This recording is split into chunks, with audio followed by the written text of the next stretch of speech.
The story begins the way most stories don't, with the wrong number. Ethan didn't believe in fate.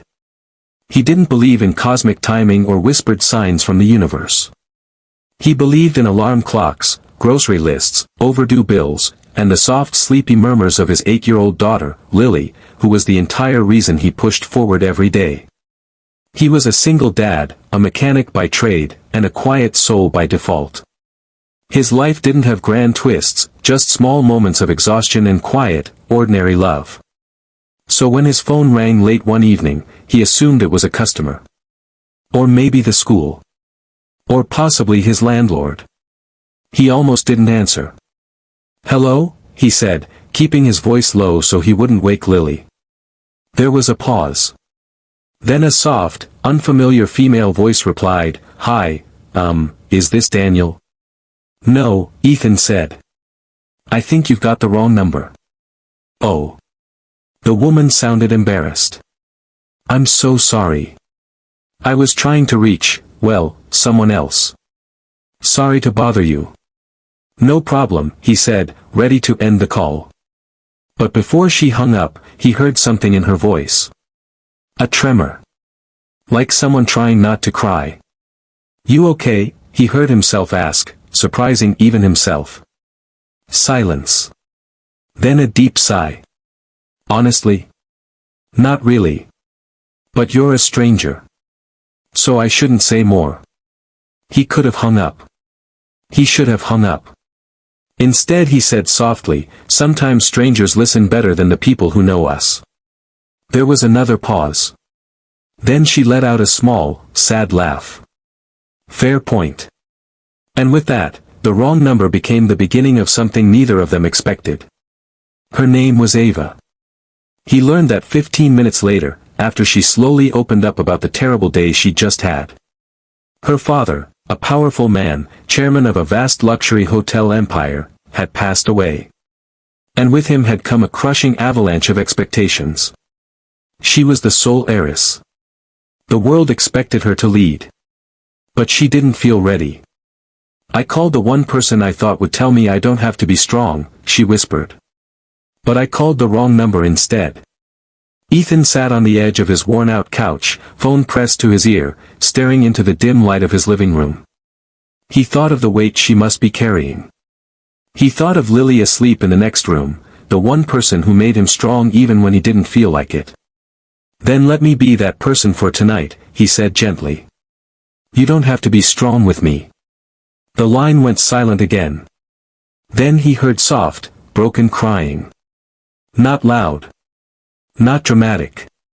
Just honest. And he stayed on the phone. He listened. He didn't interrupt. He didn't offer clichés. He just stayed. By the time they hung up, it had been 2 hours. Neither of them knew why the conversation mattered. But it did. The next night, she called again. This time on purpose. "I hope this isn't weird," she said. "But talking to you helped." So they talked again. And again. And again. Days turned into weeks. Their conversations became a place between worlds, between his humble life and her golden, elegant cage. She confessed that she'd grown up surrounded by luxury but rarely felt at home. He confessed that sometimes he felt invisible, a ghost navigating life quietly, unnoticed. She laughed at his dry humor.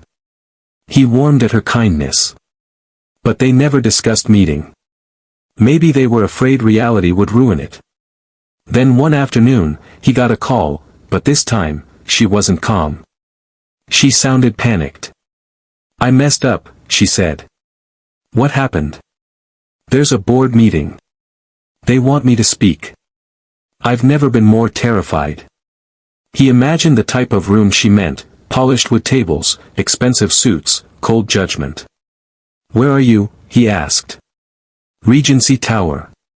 He blinked. That was 15 minutes from his garage. Without thinking, he said, "Stay where you are." He didn't stop to question it. He wiped his hands on a rag, told his coworker he'd be back, and drove. He didn't know what he expected. Probably some guarded building where he'd never get past security. But when he stepped into the marble-floored lobby, he instantly felt out of place. His boots squeaked slightly. His jacket smelled like oil and detergent. Men and women in suits glanced his way, confused. He was seconds from retreating when he saw her. She stood near the floor-to-ceiling windows, clutching her phone, staring at the city below like she might fall just by looking at it. She was beautiful, not in a glamorous magazine way, but in a fragile, exhausted, human way. Her hair was softly curled, her makeup almost perfect except for the fear in her eyes. And the moment she saw him, her breath caught. "You came," she whispered. He smiled awkwardly. "Guess I respond to calls that aren't for me." She laughed, shaky, but real. For the first time, their worlds collided physically. And nothing shattered. Instead, something clicked. "Walk with me," he said. They stepped outside into the cool afternoon air. The wind played with her hair. Cars rushed by. People passed without noticing them, two strangers who weren't really strangers anymore. "I don't know how to be who they want,"